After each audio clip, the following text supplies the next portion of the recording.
what we need to do in order to go ahead and get our body to go and feel good, to feel at ease, to feel energized, so we can feel confident, and for our mind to be able to focus on the things that we want, and when we look at things that we have a positive mindset about it, a positive perspective on it. So what do we need to do to create that? The common approach that people have for these two areas, mind and body, on the level of the mind, people look for personal development. They look for books, they look for talks, they look for lectures, they look for ways to go ahead and see things in a new perspective.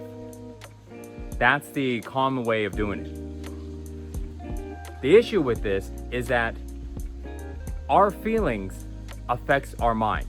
When we feel a certain way, we have a certain thought. When we have a certain emotion in our body, we get a certain perspective.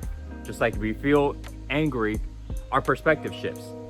That is why the approach of transforming our mind through the methods I talked about doesn't work really well. It's not as effective. It's not that it doesn't work.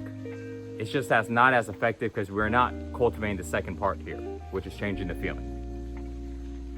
Now, when someone goes into the body, how do they make themselves feel better, feel more confident?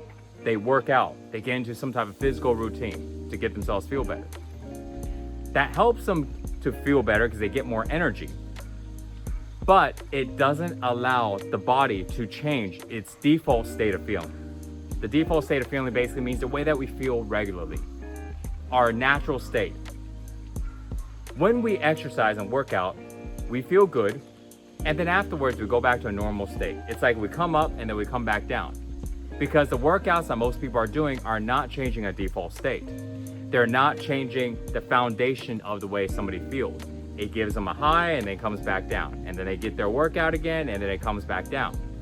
In order to change the foundation of the way we feel inside, we need to go inside and change the feeling. That feeling on the inside of us, not the way our muscles feel, but deeper inside of our body. What's in there is emotions. The emotions that we have are inside of our body. And that is the default foundation inside. So if we want to change the way we feel, we got to change it on the level of the emotion. So when we're doing workouts and we're doing all of this stuff, we're not changing at the level of the emotion. We're changing it on the physical level. That is why the feeling is temporary. That's why we go up and we feel good, and then we come back down. So if we want to go ahead and change it on the level of emotion, we got to go deeper in our workouts. We got to feel deeper in our workouts.